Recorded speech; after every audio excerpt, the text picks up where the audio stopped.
And we're live. Good morning, everyone, or good afternoon, or good evening, depending on what part of the world you may be in and from what place you are joining us. We're very pleased to have you with us today for today's seminar. I'm John Dodson, the Deputy Director of the Global Taiwan Institute. The Global Taiwan Institute is a 501c3 think tank and research organization located in Washington, D.C., focused on contemporary Taiwan issues and U.S.-Taiwan relations. And we pursue our goal of trying to better educate the public on issues related to Taiwan through a range of programs. This includes our fortnightly publication, the Global Taiwan Brief, featuring short articles about current issues that are, and we had a new issue of that just went out yesterday, posted on our website.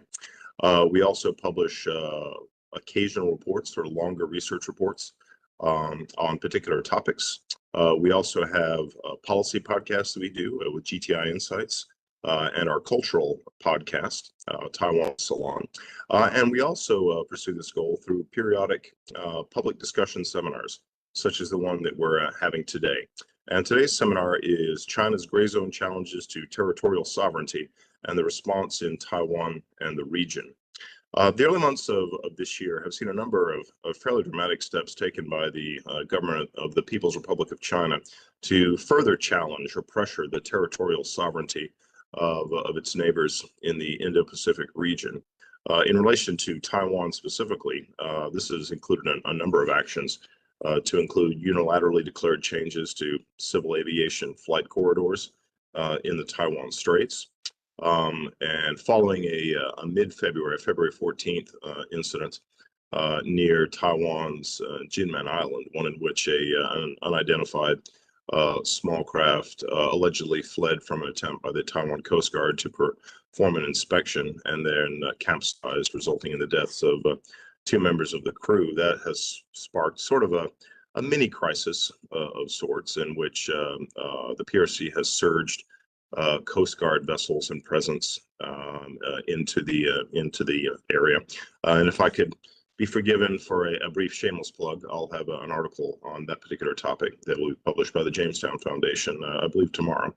And it's also included just sort of the continuing naval and military aviation activity around Taiwan's periphery, sort of constantly pressing in closer to Taiwan's territorial space in a pattern that we've sort of seen on a steady uptick, I would argue, since 2019. So really going on about 5 years now. But this sort of coercive maritime gray zone activity has also been directed at some of the PRC's other regional neighbors, most particularly the Philippines, which has recently experienced a series of aggressive moves by both the Chinese Coast Guard and I would argue Chinese government-controlled assets, such as the maritime militia, to challenge Philippines' sovereignty over islands in the South China Sea, particularly the Scarborough and Second Thomas Shoal. And that's seen some very provocative actions, including ramming incidents and the use of water cannons that have damaged Philippines vessels and injured Philippines sailors. So with today's discussion, we're going to try to delve into some of these issues in some greater depth. And we have some distinguished speakers who are going to be joining us today. My usual preference is to sort of wait until each speaker is actually presenting to give them a fuller introduction. But just in brief, we are fortunate to have with us today Dr. Rongling Zhang from the Institute for National Defense and Security Research in Taipei. We also have with us, or we're expecting to join us, Dr. Renato Cruz de Castro from De La Salle University in Manila. Hopefully he'll be joining us shortly. We have Zifeng Li, who is an independent analyst on Chinese disinformation and political warfare issues, joining us from Canada. And also Mr. Thomas Shattuck with the Perry World House at the University of Pennsylvania. I think today's format will be fairly standard. I'm going to offer to each of our speakers roughly about 10 minutes, and we can go a little bit over if need be, but perhaps between 10, a max of 15 minutes to give their presentations. And then I want to allow time at the end of that for audience Q&A. And I would like to remind all those watching on the stream that we regard you as also being a very important part of this conversation. And so if you do have questions that you would like to present to the panelists to bring up in the Q&A, you can send those to us by a couple of means. You can either put them in the chat window on the stream. If you're watching on YouTube, you can just put it in the chat window, and we're going to be trying to keep an eye on that. You can also email any questions you might have to the email address contact@globaltaiwan.org. Again, that's contact@globaltaiwan.org. So I think without further ado, I'd like to get into the presentations that we have. Oh, before I do that, I should actually, one final note, I want to give a particular note of thanks to those who are joining us at an inconvenient hour. Dr. Zhang wins the prize for his generosity in agreeing to speak with us from the late evening hour in Taipei, and so that just wanted to let you know that is very much appreciated, and we'll be looking forward to your inputs to the conversation. I think for our speakers, I'm going to turn first to Mr. Shattuck, and Tom Shattuck is someone who's very well known to us at GTI. He's the Global Order Program Manager at the University of Pennsylvania's Perry World House, as well as a non-resident research fellow with us here at GTI. Mr. Shattuck is also a non-resident fellow at the Foreign Policy Research Institute in Philadelphia and a member of Foreign Policy for America's Next Generation Foreign Policy Initiative. He's previously served as the Deputy Director of the Asia Program at FPRI. And his research focuses on a number of issues to include cross-strait relations, Taiwanese and Chinese domestic and foreign affairs, Taiwan's semiconductor industry, and the U.S. role in the Indo-Pacific. His articles have appeared in a number of prominent publications, to include Barron's, and he's a regular contributor to our own Global Taiwan Brief, the Washington Post, the National Interest, and other publications. I have to say, Tom has acquired something of a particular specialty in looking at issues connected to the Philippines, and was recently the co-author of a report by Perry World House looking at some of the recent tensions between China and the Philippines. He has a BA from LaSalle University and an MA in International Studies from National Zhengzhou University in Taipei. And I think without further ado, Tom, I'm going to turn the virtual floor over to you, sir. Great.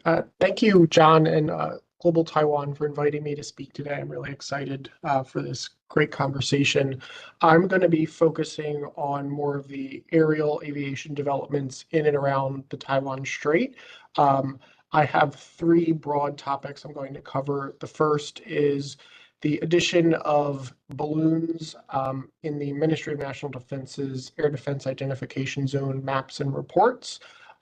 Changes, as John alluded to in his opening remarks, about PRC civil aviation flight routes in the Taiwan Strait. And then I want to end on where we are now in 2024, since we're almost 3 months into the year. We've had a presidential election in Taiwan. Where do the aerial issues in the cross-strait relations stand? So I'm first going to start with some background info for those who are unfamiliar with where we are in the aviation issue in cross-strait relations.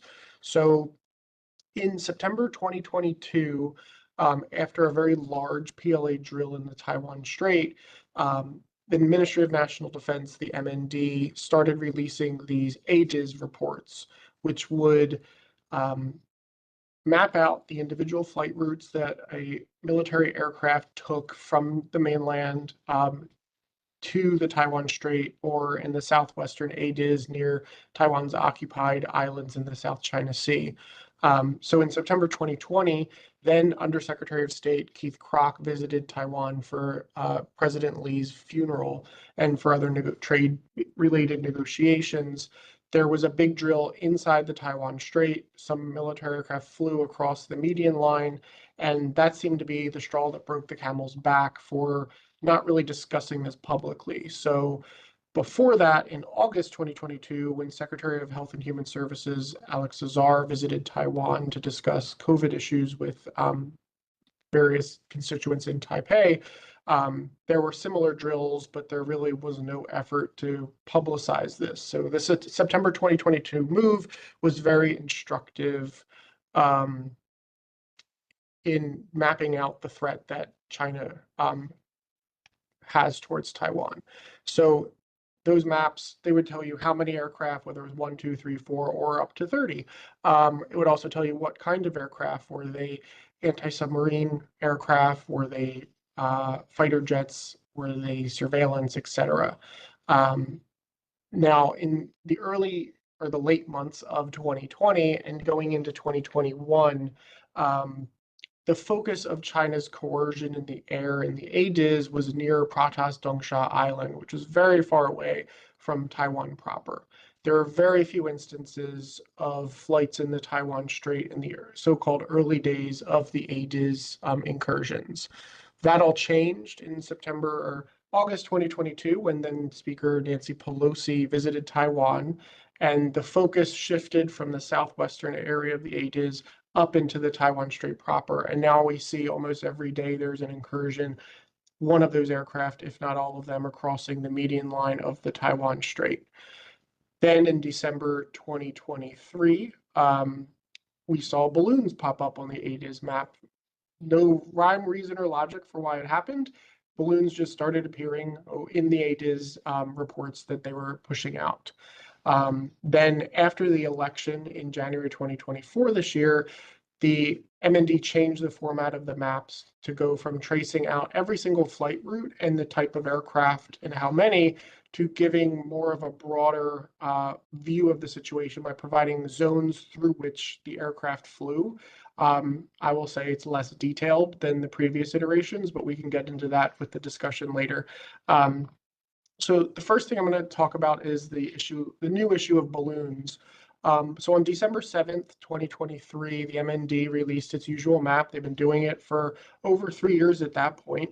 But for the first time ever, a balloon was tracked on the map. And it was tracked in a different way. It just gave an approximate path that the balloon took. And interestingly, we know before that, balloons had been in Taiwan's ADIZ, sometimes over parts of Taiwan itself. In February 2022 and February 2023, the MND actually confirmed that balloons were spotted in the ADIZ. One of them actually crashed onto an island in the Matsu archipelago, Dongin. So in February 2023, there was a big hubbub about the US balloon over the United States. We all were watching it live tracked across from northern US down to the coast in Carolina. Then when that happened, all of a sudden there's all these other balloons popping up, and Taiwan had been saying like, yes, this is something that we've dealt with, but the MND confirmed it posed no security threat because all of the balloons were meteorological in nature. However, on January 1st, 2024, a balloon actually flew over the island of Taiwan, according to the ADIZ reporting. And between December 7th, when the first balloon was reported, to 2 days ago, yesterday, there's now been 101 balloons tracked in the ADIZ in a very short period of time. The last balloon that has been reported was March 15th. So we've had a little bit of a balloon break over Taiwan. There was not really any given explanation for why December 7th was the date for the decision to add these balloons. It's very unclear why all of a sudden, out of nowhere, all these balloons are being tracked in a way when we know that they had popped up before. And there has yet to be real clarity on why that decision was made and when it was made. The next thing that's happened this year was on January 30th, 2024, the Civil Aviation Administration of China announced that on February 1st, they would expand and change some of the existing PRC civilian flight routes. These flight routes have a very recent and long-fraught history. There is the M503 route, which caused a lot of controversy in 2015 and 2018 because it is a north-south route in the Taiwan Strait, and it was very close to the median line. So when in 2015 the route was first announced, the Beijing authorities actually decided to move it 6 nautical miles west, further away from the initial line, as a kind of a show of good faith that we don't want this to be too controversial. We just want a new flight route in the Taiwan Strait. But in January 2018, the route finally was actually used. It was opened to northbound flights only. There were no southbound flights when the route was finally utilized after 3 years of kind of, in March 2015, it was northbound. January 2018, it was southbound. So it took 3 years for the route to actually be fully utilized. The first announcement that was made this year was moving the route, the 6 nautical mile buffer, back closer to the median line of the Taiwan Strait. And it may not seem like a big deal because you're just moving a civilian flight route, but having that very close to the median line is viewed as a way for Beijing to normalize the civil aspect of its coercive toolkit. It's not military, so it is civilian, which means it's permanent. We have PRC flights now with people on them almost crossing the median line of the Taiwan Strait almost every day. The next part of the change was 2 other routes called W122 and W123. They are east-west routes that connect to the big M503 route. These routes connect the cities of Xiamen and Fuzhou to the Taiwan Strait civil flight routes. They're very close to existing Taiwanese civil flight routes on Kinmen and Matsu. They don't overlap, but they're very close in a way that if either side or either flight route, if a plane had some sort of issue, there could be some kind of accident because the chance for overlap is high in the event of some kind of malfunction with a plane. What they did with these in 2018, these routes only operated westbound, which means they operated from the Taiwan Strait towards China. They did not come out of China. That was the change made earlier this year in January, was the eastbound routes towards the Taiwan Strait opened up. So now you have traffic going both ways. So really, why does any of this matter? It's civilian flight routes. Who cares? Well, it's a permanent change to the status quo of the Taiwan Strait. You're now having flights going towards Taiwan, and maybe if they don't turn off right away, there could be fears that this isn't exactly a civil flight route. And Taiwan also lacks the ability, because it's not a member of the UN, to complain at the International Civil Aviation Organization, which is the mechanism through which a lot of these things are decided. And since Tsai Ing-wen has been president, Taiwan has not been invited as a guest. And I'll quickly go through my last point so I don't take up too much more time, is throughout the year 2024, the situation has actually been quite stable. You're not seeing as many large-scale aerial incursions into the ADIZ as we did in prior years, and I consider a large-scale incursion 10 or more flights. So far this year, there's only been 11 of those between January, February, and today. Now, if you go through the same time period of last year, that number was 15. And the number from the same time period in 2023, the aircraft were much higher. There were a lot of high teens, 20s, and even almost 30. This year, the highest number was 20, which is kind of an average number last year. So there are fewer aircraft in the first quarter of 2024 going through. I posit 2 reasons for that. The first is I think Beijing didn't want to raise too many alarms or concerns in the lead up to the election. I think that Beijing didn't want to be viewed as the one aggravating the situation. And by doing so, it may have swayed voters away from William Lai towards one of the other 2 candidates. And I would think the other big reason, which we'll get into with other speakers, is what's going on around Kinmen and the Coast Guard issue, where they now have a new mechanism to coerce Taiwan at sea that did not exist before February this year. So there's more of an emphasis on squeezing the space around Kinmen than there is in the air. I expect things to possibly get worse in the lead up to William Lai's inauguration. I think that instead of having electoral coercion, we'll see inaugural coercion, especially depending on who from outside Taiwan attends. If we see high-level people from foreign countries going, I think we could see some drills and high or large-scale incursions in the air as a result of that. So I'll stop there, and I look forward to the other speakers' remarks and the conversation. Thank you. All right, thank you very much, Tom. I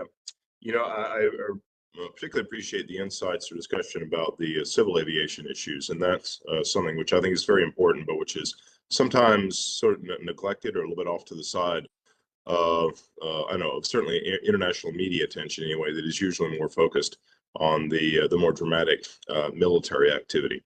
But yes, but there's certainly these other steps that, again, that maybe they don't seem quite as dramatic, but I think are very important in terms of looking at the overall picture of the way that the PRC is attempting to sort of gradually, bit by bit, put the screws on the territorial sovereignty of Taiwan and its other neighbors. I was inwardly chuckling a little bit at one of your last points, where you're talking about the likelihood for an uptick in coercive military activity around the time of the inauguration of President-elect Lai in the Taiwan. I would agree with you on that point. I know we had a GTI event following the elections where I had to go on a limb, and I think I made the comment at the time that making predictions is usually an excellent way to make a fool of oneself. But was similarly predicting the likelihood of some sort of inauguration present from the PRC in the form of a military exercise, or again, sort of another surge in coercive military activity. So we'll see whether or not that does indeed take shape. But anyway, thank you for your presentation. I'd like to turn next to Dr. Zhang from Taipei. If you're ready to join us, sir, to give your presentation. Dr. Rongming Zhang is an assistant research fellow in the Division of Cybersecurity and Decision-Making Simulation within the Institute for National Defense and Security Research, or INDSR, in Taipei. That's a think tank affiliated with Taiwan's Ministry of National Defense, sort of the official or semi-official think tank for Taiwan's defense ministry. Dr. Zhang's areas of research expertise include U.S., China, and Taiwan relations, the Oceania region, international conflicts, and quantitative analysis of international affairs. He holds a PhD degree from the Department of Government and Politics at the University of Maryland, and he, before entering academia and scholarly work, he also worked at the American Institute in Taiwan, America's de facto embassy there. But he's been very kind, once again, at a late hour in Taiwan to share his insights with us about Taiwan government policies and responses to this. So Dr. Zhang, if you're ready, I will turn the virtual floor over to you, sir.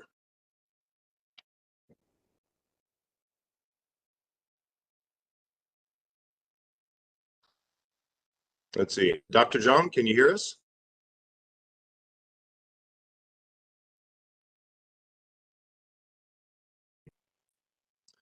Dr. Zhang? All right. Perhaps we have a technical problem there. If so, we'll circle back to Dr. Zhang in a moment.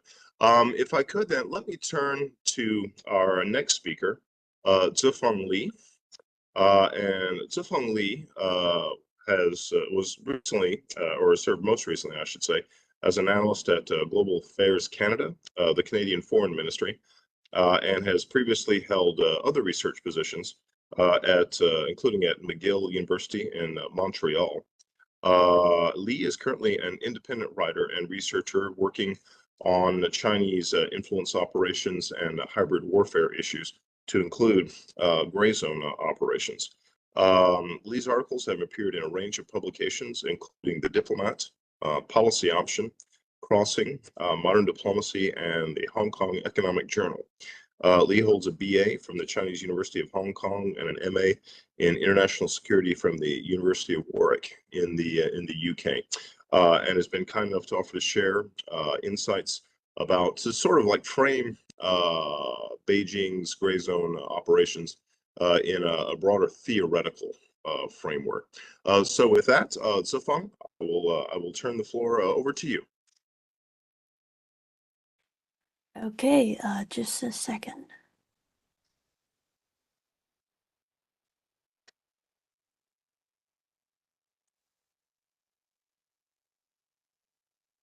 See my slides? I can. Okay, cool. Good morning, everyone. My name is Jifeng Li. I'm an independent researcher specializing in Chinese hybrid warfare, including Great Zone tactics, cognitive warfare, and foreign information manipulations and interference. So today I'm going to talk about a bit how to decode Beijing's Great Zone tactics from a structural framework analytical perspective. So a little bit brief introduction first of why Great Zone tactics matters. First of all, the PRC is more normatively contesting international rules-based order, and this new norms create a challenge status quo in the Taiwan Strait, contesting Taipei's and its allies' readiness to crisis response and actively redefining what constitutes unacceptable behaviors below the threshold of a conventional warfare. It paves ways for the PRC to exercise full control over the area while putting Taipei and its allies in a very difficult position because inactions would further erode its sovereignty, yet risking an escalation of military conflict if the situation is not handled properly. And under these circumstances, China is constantly actively pushing back the red lines below the threshold of a kinetic warfare. And that has cross-country implications as well, because if this works for Taiwan, these tactics could be deployed whenever and wherever Beijing needs them. And that could be like with the Japanese around the Senkaku or Diaoyu Island, or like what's happening with the Philippines right now around the Scarborough Shoal. So this is a figure I created to illustrate how influence operations, Great Zone tactics, and legal and cognitive warfare are intertwined under PRC's hybrid warfare strategies, and that they formulate a mutually reinforcing cycle that amplifies Beijing political narratives and strategic agendas in cross-domain operations. Using the recent China Coast Guard activities around Kinmen as a case studies, influence operations leverage linguistic nuances with cognitive warfare tactics to portray like an illusion that Taiwan's is very aggressive wrongdoings towards quote innocent Chinese citizens, and that's like using terms like fish boats instead of acknowledging is illegal vessels or other rolling narratives such as, oh, Taipei plotted this with the US or the fishermen were being murdered, that kind of conspiracy theories. And those conspiracy theories and disinformation thereby justify China Coast Guard subsequent actions like regular patrols and drills, and then boarding a tourist boats under the guise of maintaining order and safeguarding security of fishermen's lives and property, etc., etc. And after their justifications on this kind of activities are deployed in reality, like more Great Zone activities in reality, and then they use those as materials, as evidence to further strengthen PRC assertiveness. In short, Great Zone tactics accompany, strengthen, and reinforce other hybrid warfare strategies like legal and cognitive warfare. And these multi-dimensional tactics are deployed cohesively, which therefore creates this cycle that mutually reinforce China's political narratives and strategic agendas, and have this comprehensive approach that maximizes operational impact. And therefore, Great Zone tactics should be viewed as a part of the hybrid warfare strategies. Referencing from China Coast Guard previous instance or established practice in the East and South China Sea and some previous studies, I think that these activities could be classified into 4 phases. The first one is to initiate operations. After the accidental death of 2 Chinese fishermen, the China Coast Guard first entered Taiwan's restricted or prohibited waters in mid-February, and thereby initiating this Great Zone operations to contest Taipei's red line below the threshold of kinetic conflict. And then phase 2 is to intend to normalize Beijing's presence in the disputed waters. I'll call it normalizing presence. Since its first incursion, the CCG has boarded civilian vessels for inspections and conducting regular patrols and drills. But this period of time is not long enough, therefore, to have its presence normalized. So I think we are in this stage right now. And the next phase is to exercise control. In the upcoming months, I think we can expect a more frequent and prolonged presence of the China Coast Guard in the Taiwan Strait, akin to the previous actions in the East China Sea, like with the Japanese around the Senkaku and Diaoyu Island. And the routine law enforcement patrol would also likely extend to Panghu and Matsu Islands as well. And when Beijing's Great Zone activities continue and expand without Taipei's effective countermeasures, they will be seizing effective control in the area in a very short near future. That's because like Great Zone tactics Beijing deployed lately aims to declare Chinese sovereignty, jurisdiction, and demonstrate their administrative and law enforcement power. And those are all key elements of effective control under international law. And that indicates that what PRC is seeking for right now is this phase, effective control. So the million-dollar question is, what happens after they gain effective control? Because the next and only step left is an invasion to take over full control of the island and Taiwan itself. Beijing's use of Great Zone tactics is not only because it doesn't possess sufficient military capabilities right now for full-scale invasion, but we can also view it as an early stage of operation to maximize possibilities for its victories in the future. I think we can consider it the first or early phase in the war. And China Coast Guard activities are not isolated incidents. For us to understand how it fits into Beijing's grand strategies, we can also look into others activities they've conducted. For instance, in the South China Sea, they've been constructing at least 7 artificial islands, and those islands has operational airfields, the deployment of fighter jets, and surface-to-air missiles. And the militarization of the East and South China Sea serves only one purpose, which is to provide quick reaction force and logistic support in times of war. And looking back to Taiwan, Chinese influence operation legitimized its reunification by force. PLA has been trespassing the median line since August 2022, formulating this kind of new norms to debunk Taiwan's sovereignty claim once again.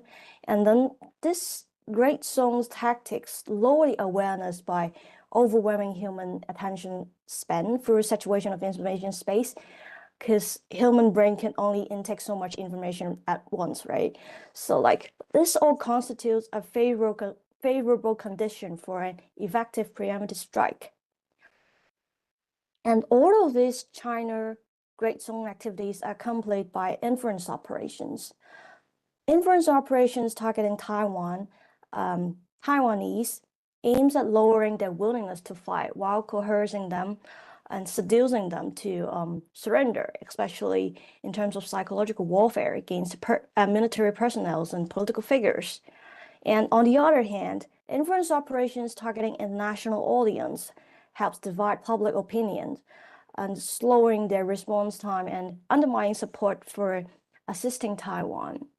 And that could be financial assistance, logistics supply, or even maybe direct military deployment to the island in times of conflicts. Every drop fills the bucket, and these Great Zone actions, PLA incursion, incoming balloons, Coast Guard patrols, are the dropless. Great Zone tactics alone may not be able to accomplish Beijing's ambition for reunification with Taiwan, but it creates favorable, if not necessary, conditions for the reunification prior to a conventional warfare. I'm sure all of you have been researching on this. You'll be wondering why this great zone tactic actually works and so effective. And it works because it exploits the greatest weakness between liberal democracy, which is the lack of consensus of what constitutes war, a clear threshold of unacceptable behaviors across like-minded democracies. And that's due to, firstly, strategic ambiguity and different like-minded democracies' differences regarding Taiwan's legal status, and therefore they have different policies and stance against with Taiwan, and also because of the lack of shared data standards, unified languages, and framework for Chinese hybrid threat monitoring analysis across government and civil organizations. So Beijing is conducting a hybrid, or we call political warfare, integrating strategies and tactics in multiple domains and simultaneously deploying them in a single operations to maximize their impact.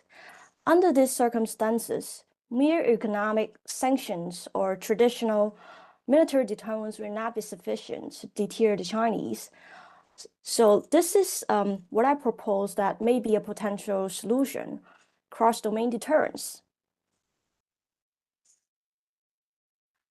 If we could establish an open source framework that conceptualizes and operationalizes deterrence by denial and punishment across multiple domains, and that includes great zones, informational, cyberspace, military, economic realms, we can establish a transparent and universal principle for Chinese hybrid warfare monitoring and analysis, and that could facilitate discussions on countermeasures collectively.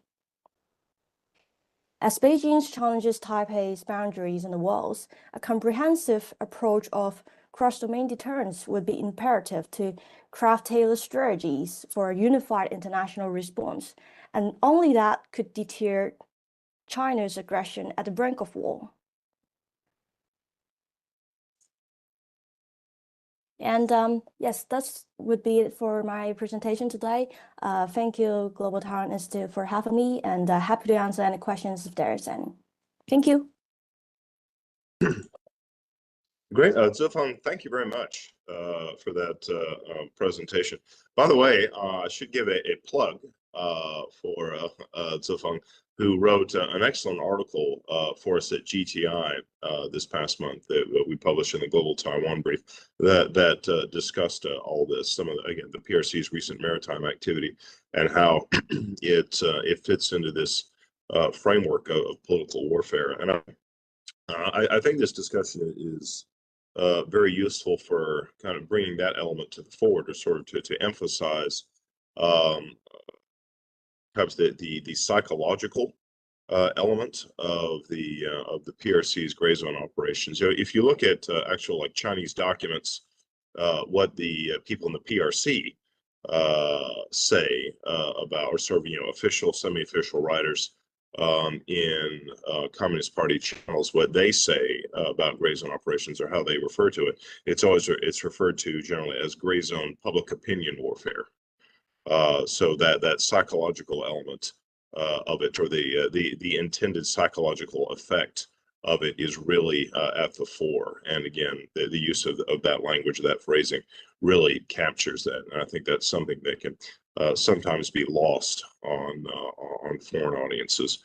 Actually, I will say, Zofang, another thought that occurred to me listening to your presentation or seeing the slides again is it's not an exact parallel, not a perfect one, but as you were talking about these phases that you lay out, sort of this long-term plan, these long-term phases, it actually made me think a little bit of the phases of guerrilla warfare, as laid out in some of the theoretical writings of Mao Zedong.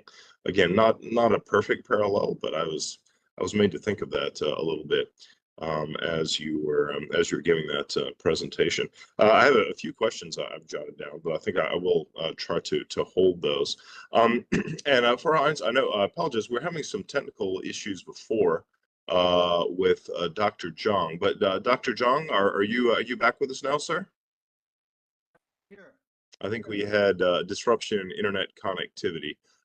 before. But Rongming, are you back online with us now? Can you hear me? Yes, sir, I can hear you. It's a little faint, but yes, but we can hear you.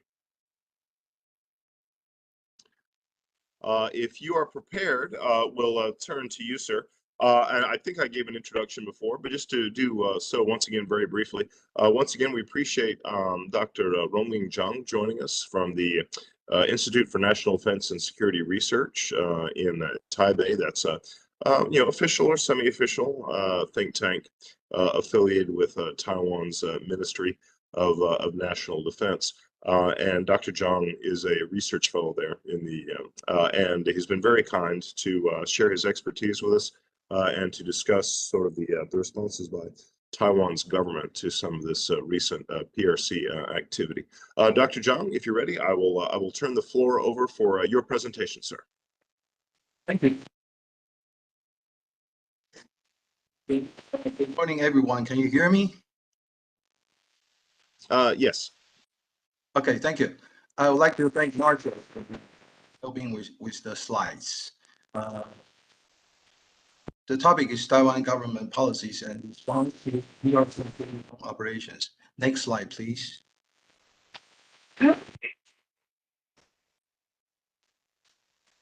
Next slide, please.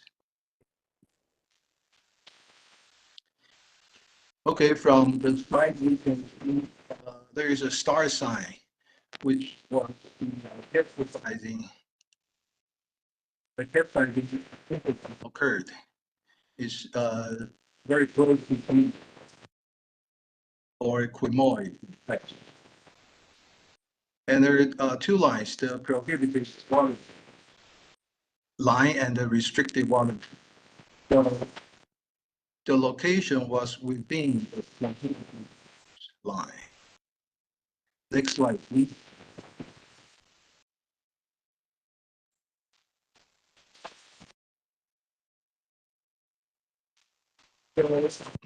The incident happened on the 14th of February.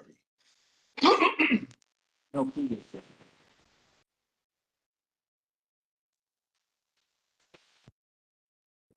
So the incident was occurred on the 14th of February. A Chinese fishing vessel was capsized during chase by the Coast Guard boat,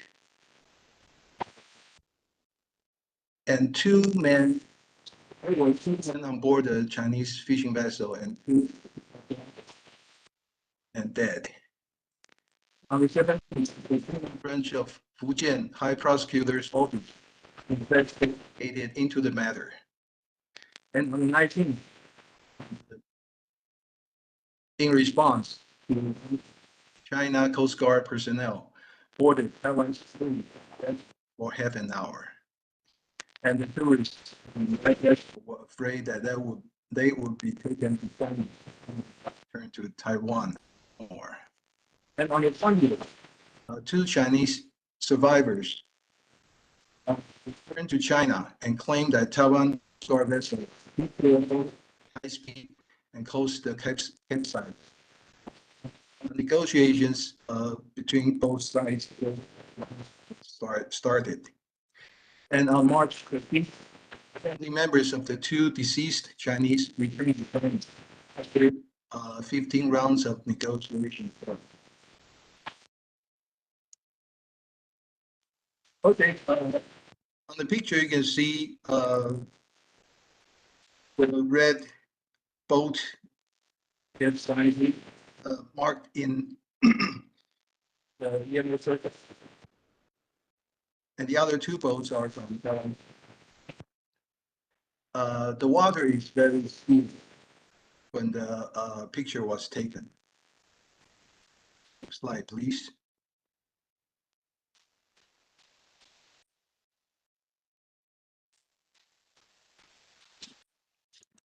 Yeah, this is from a bigger ship. And looking at from afar, as you can see, the Taiwan's Coast Guard personnel carrying handheld camera. And in most cases, for the small boats, there are always 4 personnel, and only when they make Chinese vessels stop, they Taiwan Coast Guard personnel will start filming. And also you can see from their helmets, there are no cameras attached to the helmets. You can see just one handheld camera. Next.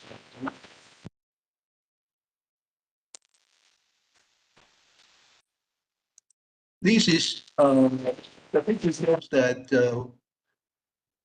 sea conditions. As you can see, the waves in white. So this is what actually happened in the area near.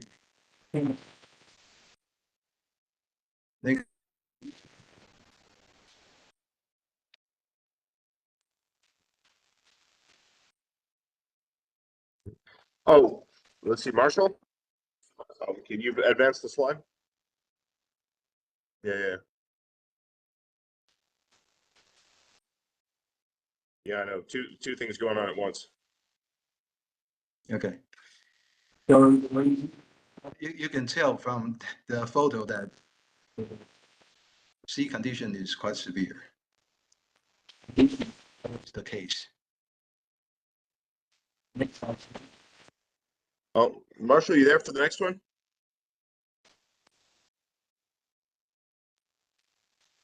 Marshall?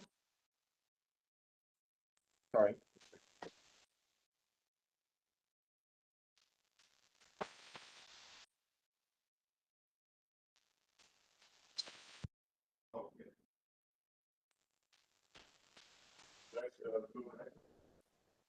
Thanks.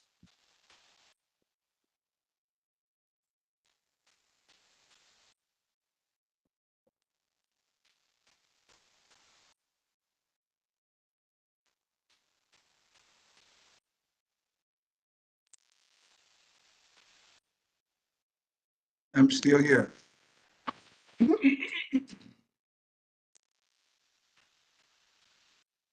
Yes, Dr. Jung, sorry, just a moment. We're trying to get a technical issue sorted out here. Hope to have your presentation back up in just one moment. Good.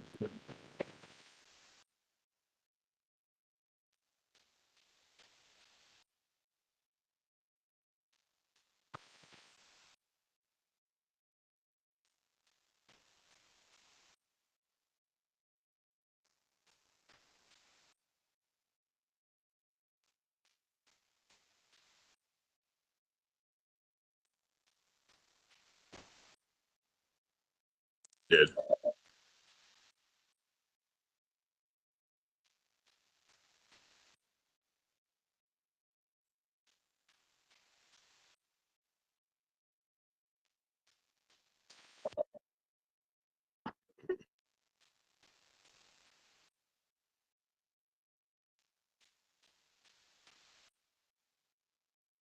Okay. Dr. Jung, I'm very sorry. We seem to be having a technical problem on this end. Would you be able to display the slides on your end through share screen? Yeah, very sorry about the technical problem. Let me see if I can.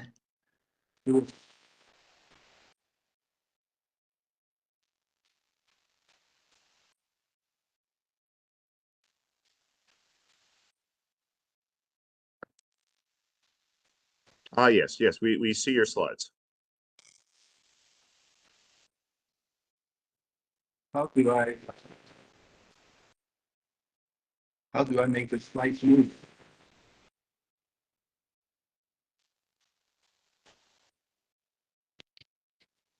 There should be a little bar up on your slides. Got it. Yeah. Got it.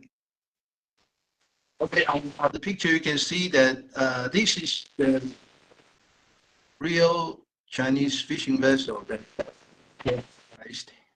And you can see there's no name and no ship certificate and no ship. So they call it 3 no. So the should appear on the yellow circle. And from the purple circle, you can see the that is bent, and that is the Chinese boat got hit. Coast Guard boat.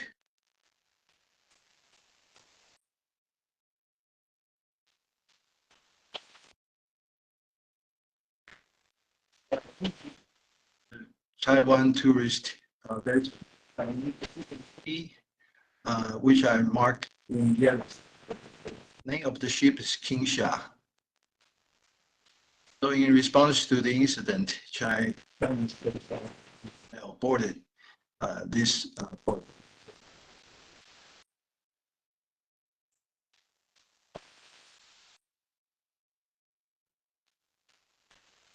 No. I got. This is a real Chinese fishing boat. And the name of the ship appears on the right-hand side that I marked in yellow.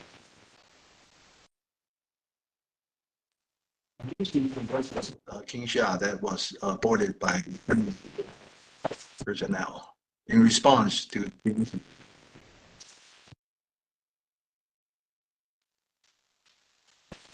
Okay, this is the Kingsha. What is Taiwan government's attitude?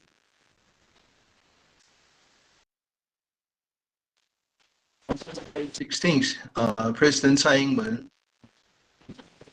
has willingness to engage in dialogue and Lunar New Year bank businessman based in China. Well, Tsai was not responding directly to the incident, but very we can take a promoting goodwill across the Taiwan Strait. And on February 20th, that there are restricted areas, the area near Kinmen, and he hopes that on the same day, Taiwan Secretary General declared that Taiwan's Coast Guard vessels were needed. And Taiwan's Minister Chiu Kuo-zheng said that he is willing to see the military. He is unwilling to see the military to get involved, escalate tension.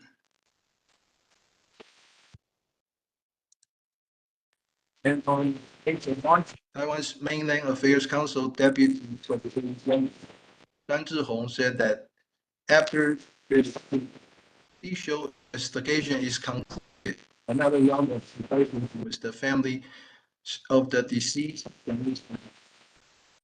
And on the 12th, Taiwan's Ocean Affairs Council Secretary General, she hopes that humanity future. And on the 17th, Yen said that Chinese boats entering the prohibited areas will be evicted.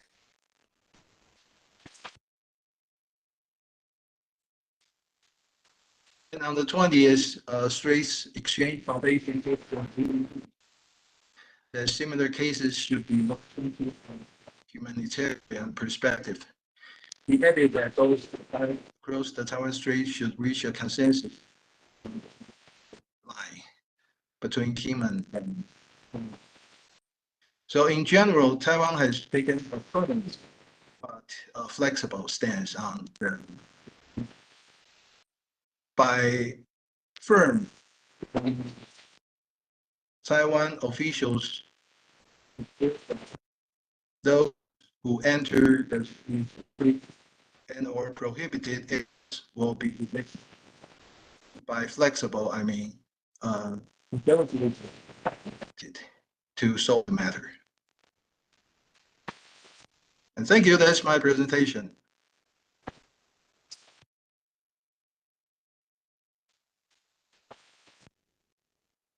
Dr. Zhang, thank you very much for your presentation, and I'm glad we're able to finally work through those technical issues and to see your presentation. I don't know, like I said, I jotted down a number of questions listening to you, and we'll see how much time we have in the Q&A to get to some of those. I know just one thing that I don't know, a comment that occurs to me as I was listening to your presentation is what seems to me to be a real fundamental asymmetry or a real fundamental difference in the way that Taiwan's government tries to handle these issues, both of maritime administration and then dealing with conflicts, and the way that the PRC government does. And the fundamental asymmetry I'm thinking of is in terms of the fact with China's Coast Guard being effectively a military instrument, with that organization having been shifted under the control of the Communist Party Central Military Commission a few years ago. I believe it was 2018. But with the Coast Guard being made effectively part of the People's Armed Police, which is, again, a component of the military under the Central Military Commission, but sort of with that fundamental asymmetry with the Chinese Coast Guard being effectively, an adjunct to the Navy or a military asset, and with Taiwan's government trying to keep the military forces or the Navy out of this and to handle it strictly as a law enforcement and maritime administration issue, creates a real sort of gap or asymmetry there. I have a couple of questions that, again, I think I'll hold off on it, but as to whether or not these actions by the PRC involving these small boats are sort of accidents or intentionally provocative, or what. But again, I'll hold that thought for just a moment. Anyway, well, once again, thanks to all three of our speakers for their presentations. Much appreciated. I'd like to use our remaining time to turn to some discussion and a Q&A for today's seminar. And once again, to those watching on the stream, we want to get you involved in this discussion. So if you do have any questions that you'd like to present to our speakers, please do put those either in the YouTube chat window, or once again, you can email those to contact at globaltaiwan.org. Actually, I think, excuse me, I will look to exercise the traditional moderator's prerogative, I think, to kick off some of the discussions. And like I said, I have several questions I've jotted down listening to presentations. I think, Dr. Zhang, I might start with you, sir, and circling back to that question that I had a moment ago, and perhaps a two-part question, and perhaps we know the answer to this, but perhaps we don't. I wanted to ask if you had any thoughts about the nature of this unidentified boat that was involved in this February 14th incident. And this was the Sangwu, the three-nose boat, and as you showed in your presentation without any markings. Do you have any sense, or do we know if this was an actual fishing boat? Was it actually engaged in fishing, or could this be a Chinese maritime militia vessel, or do we know? Is there any way to know? And has Taiwan's Coast Guard or government made any sort of statement on that? And then also with that, excuse me, I guess the question is for this incident and what we saw, do you have a sense as to whether the PRC or the Chinese government is sort of attempting to create provocations with the presence of these small vessels? Or is it the case that PRC actions are more, opportunistic, sort of like taking advantage of an incident that occurred, such as the one that occurred on February 14th, and using that as a pretext or an excuse to push forward more PRC Coast Guard presence in the area. I was just going to ask if you had any thoughts on those, and maybe starting with the boat. I mean, do we have any idea as to whether this small boat that capsized on February 14th, was it actually a fishing vessel or something else, or do we know? It is a vessel used for fishing. Mm-hmm. 4 Chinese men so were not from local, Mm-hmm. from Sichuan and Guizhou, Mm-hmm. China. They were spotted doing some kind of fishing activity, Mm-hmm. but they are not from the local area and they do not know how to swim. It's hard to believe that they are, but there are 4 people Chinese Coast Line to do part-time jobs. Mm-hmm. In this case, fishing. Mm-hmm. So they were not doing activities. Mm-hmm. They were hired, and I think the problem originates from supervision. It's not supervising. It's not effectively the fishing boats. Mm-hmm. We have these 3 no boats. Mm-hmm. What happened in Taiwan? The Chinese government has been opportunistic about, so we just came out of nowhere. So they seized Taiwan. Mm-hmm. I know I would tend to share a similar opinion on that particular issue. Again, in an article I just wrote for the folks over at the Jamestown Foundation, I offered the thought, or I think I referred to the actions that followed the February 14th incident as an opportunistic crisis. And it seems to me that in its gray zone operations, generally you can see, or it seems to me anyway, others might have different thoughts, that that many of that while the PRC seems to have a longer term plan at sort of the more immediate or tactical or day-to-day level, they often seem to sort of take advantage of opportunistic situations that arise, again, such as this tragic incident in mid-February, where 2 men drowned on this unlicensed Chinese fishing boat.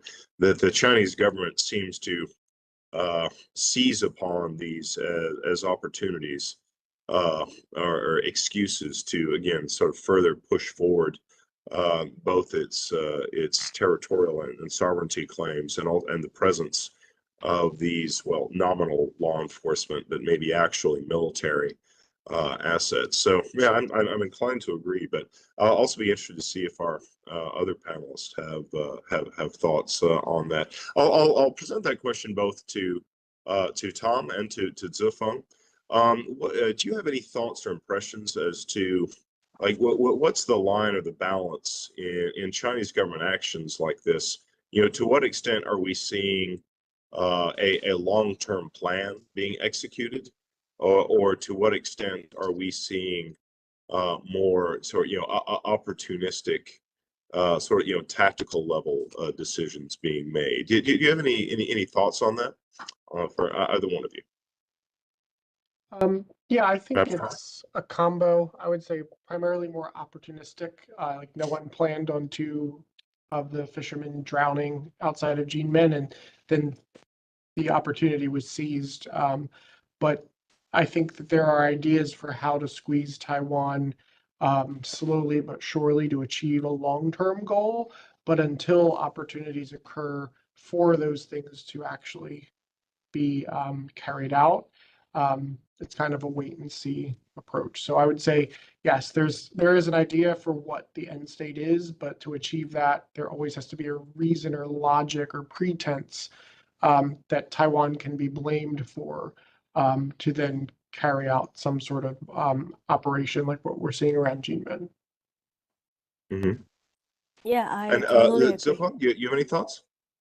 Yeah, just adding one point, I think we can view it in like a multi-dimensional perspective. Like the long-term plan is to normalize its presence to have effective control over the area, and those are like more on a strategic level that they are planned, like more regular patrols and drills, etc.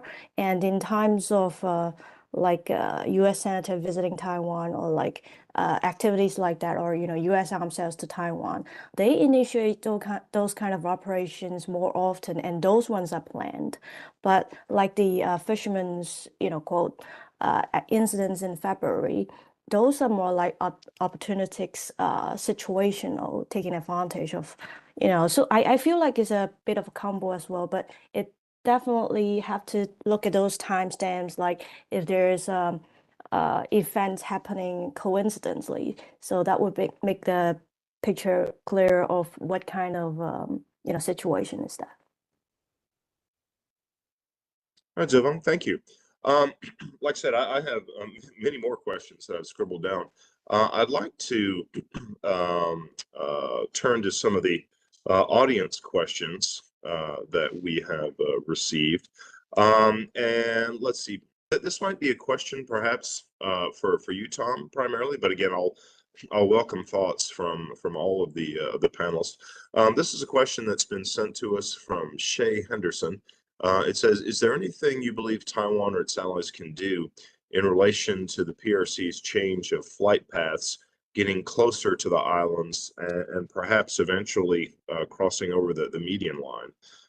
And basically the question is there, are there effective responses that could be taken to that? Or is this the sort of challenge that's really difficult to respond to? And we're just going to kind of see more creeping incremental moves like this continuing in the future. Any thoughts on that?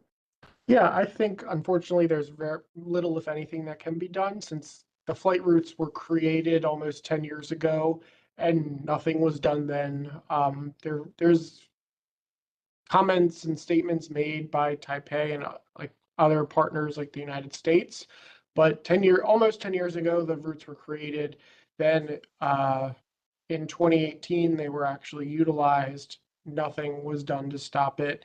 Now they're expanded. So I have a Debbie Downer of an answer, unfortunately, that there's very little, if anything, that can be done other than trying to have the two civil aviation organizations in China and Taiwan have a dialogue. And I think at this point, that's not really going to happen. That they didn't need to move it closer. It was more to the median line. It was a more symbolic action to show that you can't stop us from doing it.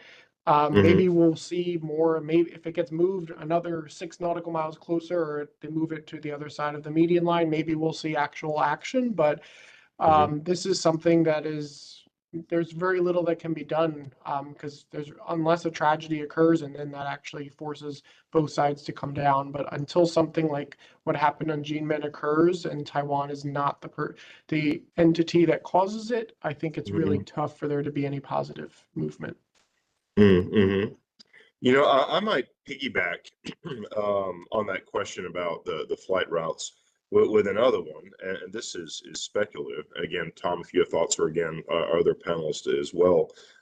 Something that occurred to me when the announced changes were made to these civil aviation flight routes, and I'm sure it's something that has to be on the mind of defense planners in Taiwan's Ministry of National Defense. Is particularly well, there's sort of two questions. We have a north-south route that's moving closer to the Taiwan Strait centerline.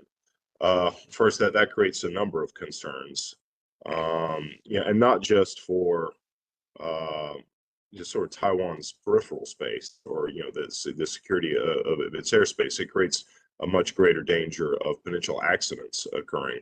civilian aircraft operating in proximity to military aircraft. But another thought that occurred to me, and again, I'm sure this has to be on the minds of people in the Ministry of Defense in Taipei, is if you're talking about east-west routes, and particular eastbound routes, as you were referring to in your presentation, Tom, if you have civil aviation flights coming from west to east, eastwards across the Taiwan Strait, that could potentially create opportunities for the masking of military aircraft or military strike aircraft in civilian flight corridors. Like I said, I'm sure that has to be something factoring into the contingency planning of people planning for worst case scenarios there. Yeah, I agree. I think like having those routes, like on top of the routes, you have the non-existing flight routes for all of the military incursions that go on in the same region. So there's a lot of civilian overlap on top of military overlap. But yeah, there is a danger for whenever the day, if it were to come, you could mask or utilize the civilian flight routes. And even a civil flight route, like they're supposed to turn up or down in the Taiwan Strait as they move east, but how far is too far for one of them to miss a turn? And then what happens when they cross the median line of the Taiwan Strait? Does the Air Force in Taiwan scramble to intercept because it is a civilian flight? I don't know. There's a lot of questions for how to respond to a lot of these unknowns that are a little scary when you think about as far as they could possibly go. They're not really pleasant thoughts to have. Mm-hmm. Right.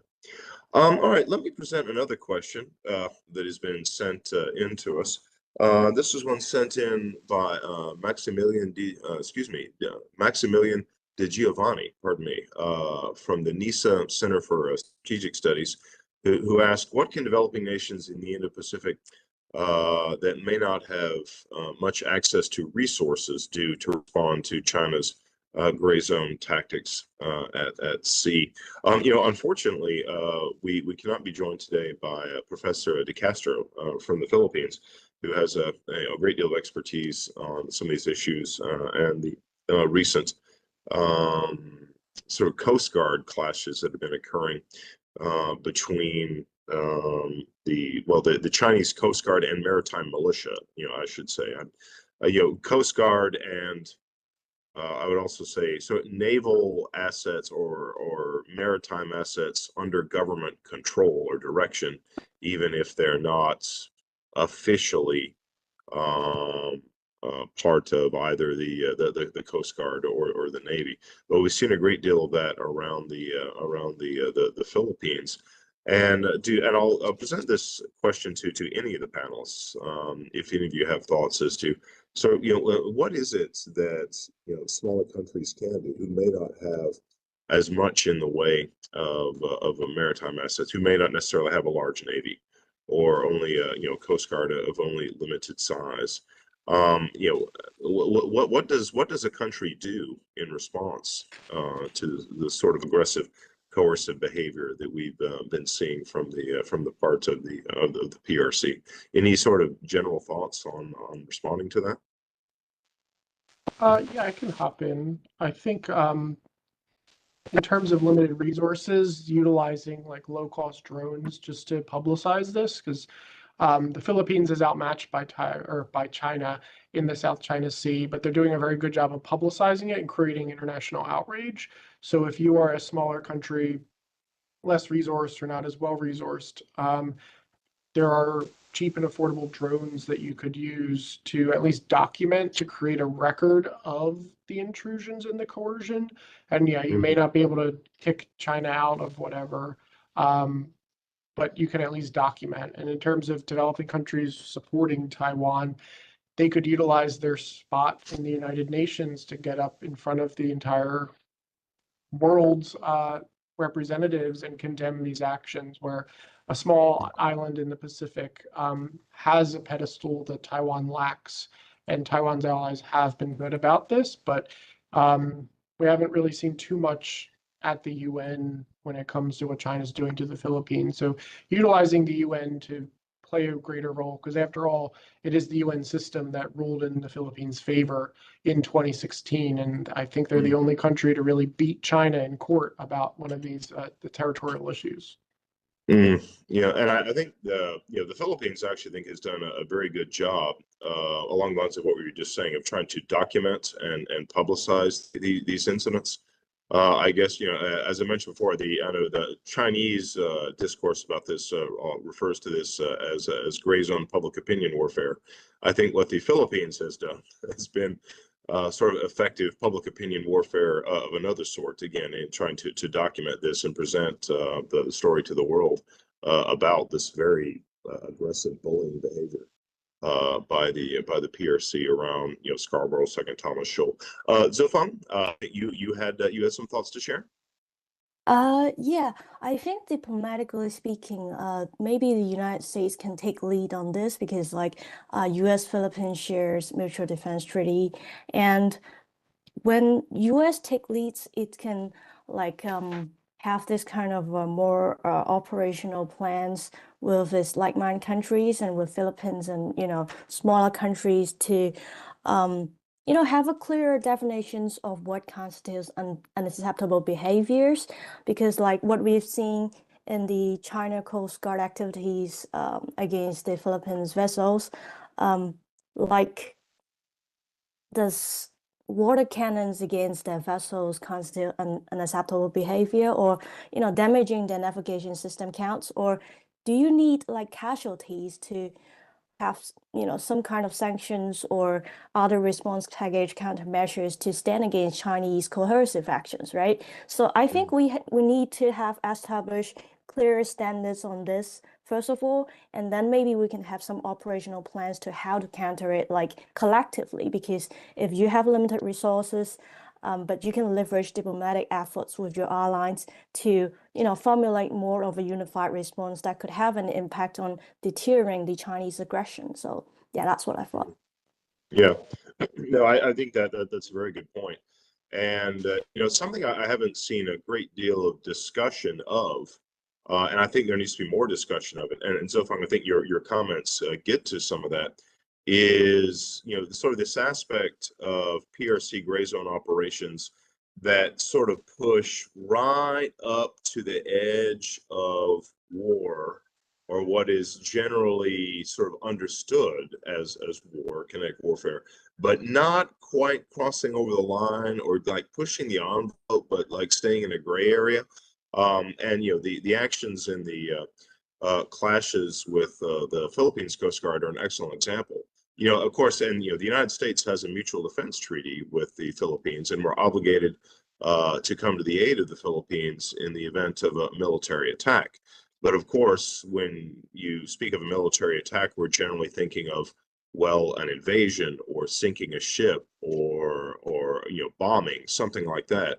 But in cases where we've seen these Chinese Coast Guard ships, if a ship rams another one, or if it fires a high pressure water cannon and shatters windows and gives sailors concussions, is that a military attack?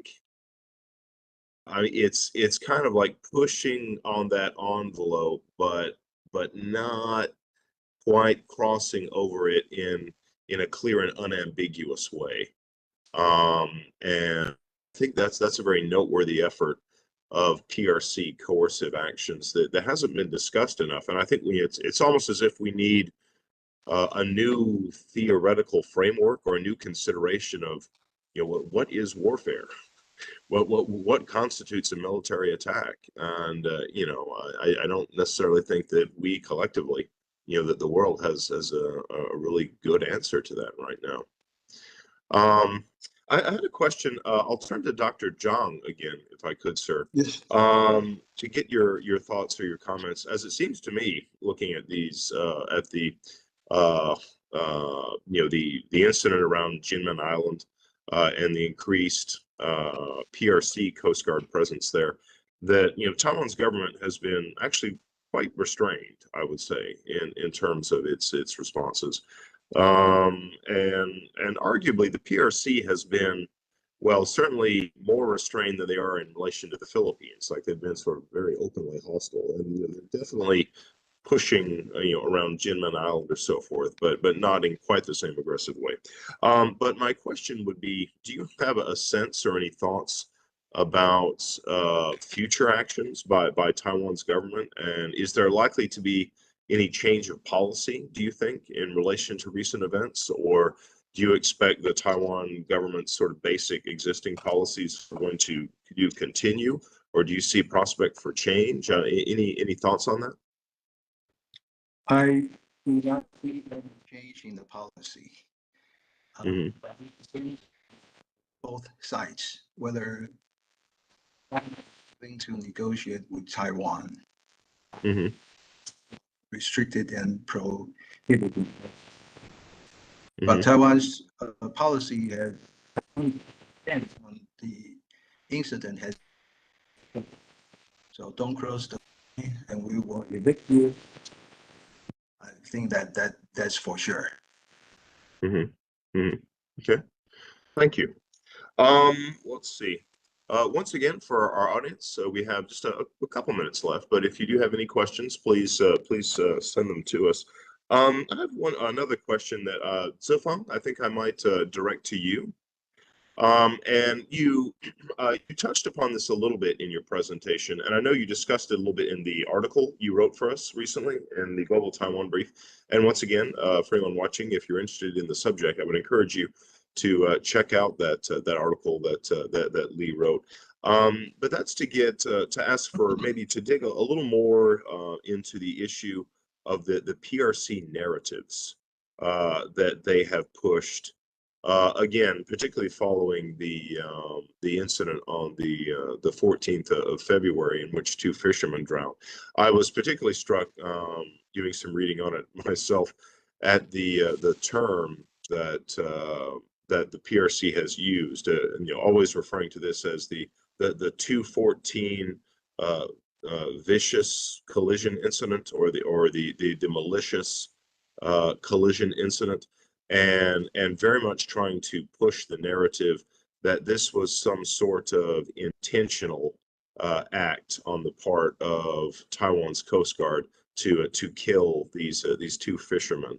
But Zifeng, I was wondering if you'd be able to comment or speak a little bit more about some of the narratives that the PRC tries to push forward in regards to this and similar incidents. Do you mean like in this instance or like similar incidents before? Well, both. Either one, actually, but both.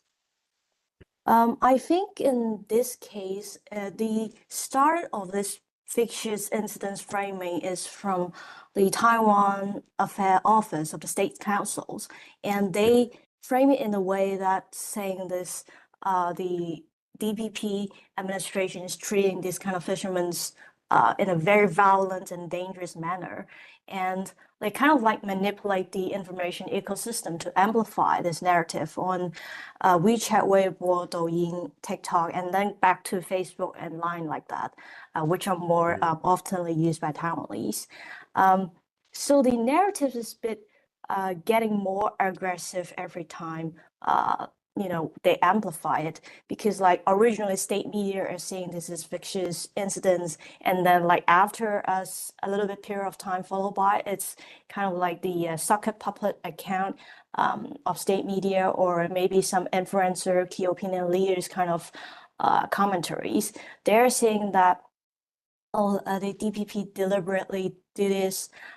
They're murdering the innocent fishermen, or that this is like a conspiracy thing that Taiwan has been plotting with US for a long time. They're trying to provoke China, see what China reacts, and that's like kind of like a lot of ridiculous accusations right there. So, but this is also what happens when China take advantage of this kind of accidents happened, because in previous instance we also see usually China will be pushing forward more kind of conspiracy narratives, both from a state media account and from influencers that, you know, US is not helping Taiwan. They're just playing the Taiwan card for election or stuff like that. So this is like a constant trend we've been seeing in the information space, especially by how the way that PRC attempts to, you know, manipulate the ecosystem. So yeah, did I answer your question? Yeah, no, that's exactly what I was getting at or interested in hearing your thoughts about. You know, it's a bit of a pet rock for myself since I study Chinese propaganda narratives as well. But I'm always very interested to see how the Communist Party propaganda system attempts to spin these particular events. And again, I know at least in relation to these incidents recently, you know, the maritime incidents around Kinmen, it's definitely been with this twist towards trying, you know, pushing this narrative that, you know, the Taiwan's Coast Guard and Taiwan's government was actively pushing provocations, or as the CCP propaganda system puts it, you know, they're pushing incidents to agitate for independence. Is always the way that the Chinese government, you know, media propaganda system tries to spin this. Yeah, I'll just add Sure, one please quick go little ahead. point is that we've often seen that the PRC in past incidents that they, or you know, current incidents, they leverage a little bit nuanced difference between one China principle and one China policy, and then you know the UN Resolution 2758 as legal basis to in its influence operation to argue, you know, Taiwan being part of PRC when in fact it's not. So this kind of rhetorics makes China and its audience feels more justified to explicitly challenge the international narratives and, you know, further legitimize its subsequent actions in the Great Song area. So that has been a very problematic, but a trend that will probably be continued in the upcoming future. Great. Yeah. Well, thank you, Zifan. Well, I think we have reached the end of our time. So I wanted to extend. Oh, Dr. Zhang, did you have a thought? Yeah. Well, Taiwan's Coast Guard has now, over the past 3 years, our personnel, Kinmen has fishing boats for southern. So the incident on 14th of February is just a case. China is going to doing any propaganda on that. Nice. Well, thank you.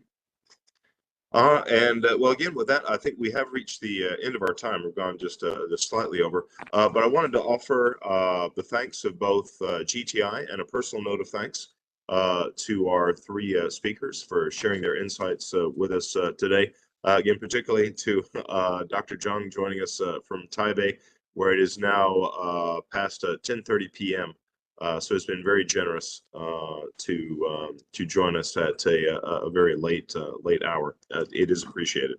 For those watching, if you do have a continuing interest in this particular issue in gray zone operations and China's political warfare more broadly, here at GTI, we will be having a series of research reports about this that we'll be releasing through the course of the year. I expect the first of those in that series should be coming out in April, but we'll be going into these issues of political warfare in a lot more detail, including the way that the PRC attempts to use gray zone operations, both to pressure the territorial space of its neighbors and to present the Communist Party's preferred propaganda narratives. So keep an eye out for that.